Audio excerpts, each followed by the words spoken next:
நீங்களா சொல்றீங்க, சார் எனக்கு அது வராது சார், நான் வீக் சார், எனக்கு ஏதோ ஒரு குறை உடம்புலயோ உள்ளத்துலயோ மனசுலயோ இல்ல மூளையிலயோ ஏதோ ஒரு குறை இருக்குது சார், எனக்கு ஒரு குறை இருக்கு சார், வீக்னஸா இருக்கு சார்.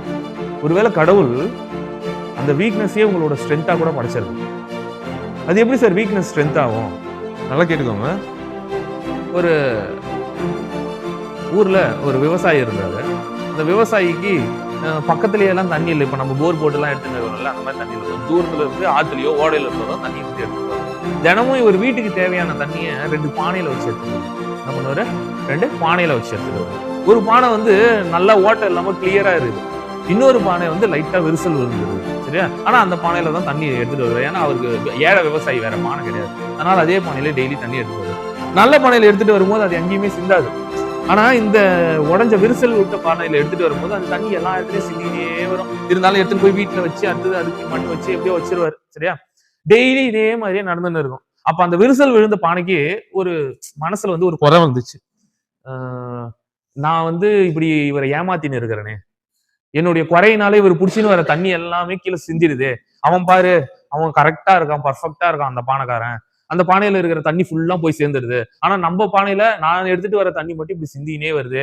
ச்சே, நாம வந்து இவனுக்கு துரோகம் பண்றோம் அப்படின்னு சொல்லிட்டு அந்த பானை வந்து ஒரு நாள் அந்த விவசாயியை பார்த்து, என்னை மன்னிச்சிடுங்க, என்னுடைய குறையினால உங்களுக்கு தண்ணி முழுசா கிடைக்காம போயிடுச்சு அப்படின்னு அந்த பானை வந்து விவசாயி கிட்ட சொல்லிச்சான். உடனே அந்த விவசாயி சொன்னானா சிரிச்சுக்கிட்டே, நீ ஏன் அப்படி நினைக்கிற? நான் அப்படிலாம் நினைக்கல. கொஞ்சம் என்னைக்காவது நான் தூக்கிட்டு வரும்போது நீ என்ன மேலேயே பார்த்துட்டு இருக்கிற, கீழே என்னைக்காவது பார்த்திருக்கிறியா அப்படின்னு சொல்லிட்டு கேட்டான். என்ன கீழே இருக்குது எனக்கு தெரியலையே அப்படின்னு உடனே, கொஞ்சம் நீ வந்த பாதையை கொஞ்சம் திரும்பி பாரு அப்படின்னு சொன்ன உடனே, இந்த ஃபுல்லா தூக்கின்னு வந்த தண்ணி சிந்தாம வந்துச்சு இல்லையா, அந்த பாதை ஃபுல்லா காஞ்சி இருக்குது. இவன் தண்ணி சிந்திக்கிட்டே வந்தான் இல்லையா, அந்த பாதை ஃபுல்லா செடிங்க முளைச்சிருக்கு. புரியுதா நான் சொல்றது?